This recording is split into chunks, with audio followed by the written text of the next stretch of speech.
Working on a 2004 Chevy Avalanche. I'm doing the replacing the instrument cluster. You can tell the needle is bad. It just stays at 6, even though, let me see. Check everything is working.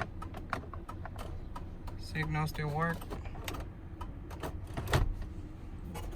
Turn the key off. You can see the gauge is stuck at the top. So with the engine on, you can see the RPM needle stuck on top. The oil pressure gauge is supposed to move when I hit the gas. And the battery needle also. Now I'm going to check for power and ground, just to make sure the wires are good. Black and white right here is the ground. The orange one is 12 volt hot at all time. And then the pink one next to the orange one should have 12 volt when you turn on the key.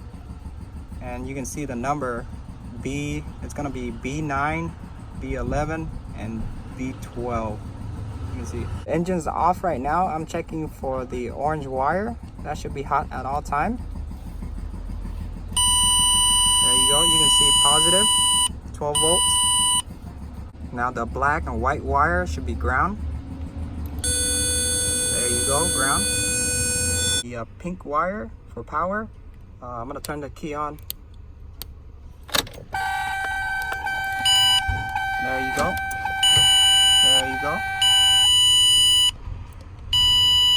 So this is the power feed when you turn on the ignition. To take out the cluster, you just popped out the cover. It's really easy. Just a few clips. There's 4 bolts on each corner. I'm working on another car, which is GMC Sierra 2005. It's the same shit I worked on the other car, the Chevy. Same problem. The cluster is bad. All the gauges they're all off. You can see it's the same shit. Very common problem. Again, the same thing. I'm gonna check for the wires, power and ground. This is with the key off. And this is ground, the black wire.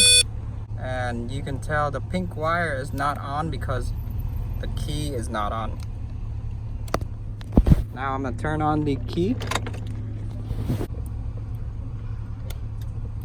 There you go, 12.